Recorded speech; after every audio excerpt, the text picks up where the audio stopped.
नाही, आज मी एक रील पाहिली आणि त्या रील मध्ये ती ढोकळा बनवत होती आणि खूप इझी वाटला बघून. सो म्हटलं चला करूया.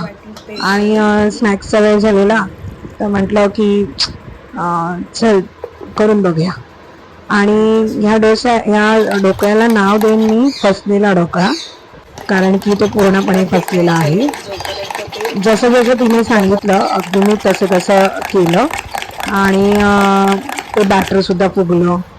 तर तेल लावून वगैरे घेतला आणि सगळं त्यात टाकला आणि कुकरमध्ये लावला. आणि मग तो डोसा बोलते, सॉरी, ढोकळा तो मी ठेवला. आणि थोडस मला वाटलेलंच की हा ढोकळा होईल की नाही, कारण की मी साधारणपणे दही मिक्स करताना पाहिलेलं, पण ह्या रील मध्ये मला तिने लिंबू आणि लिंबूच फक्त लिंबू पिळायला सांगितलं. आणि लिंबू पिळून आणि रवा आणि बेसन, तर जरासं असं वाटलं की हे बहुतेक होईल की नाही, पण म्हटलं असं करून बघूया. आता बघा कसा ऑरेंज ढोकळा. कधी मी आयुष्यात ऑरेंज ढोकळा पाहिला नाही. आणि तो कोणी ढोकळा केला असेल ऑरेंज कलरचा, तो मी केला.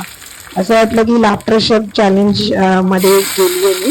आणि जसा तो शेफ काहीतरी असं बोलतो ना की आज आपको बनाना है ढोकला और इसका कलर येलो होना चाहिए. तो हा आमचा फसलेला ढोकळा झाला तर आहे केक सारखा अगदी. हे कापायला विसरले म्हणून नंतर कापला आणि मग फोडणी घातली. आधी फोडणी घातली आणि मग ढोकळा कापला. आता बनवलाच तर खायला लागणार हा ऑरेंज कलरचा ढोकळा.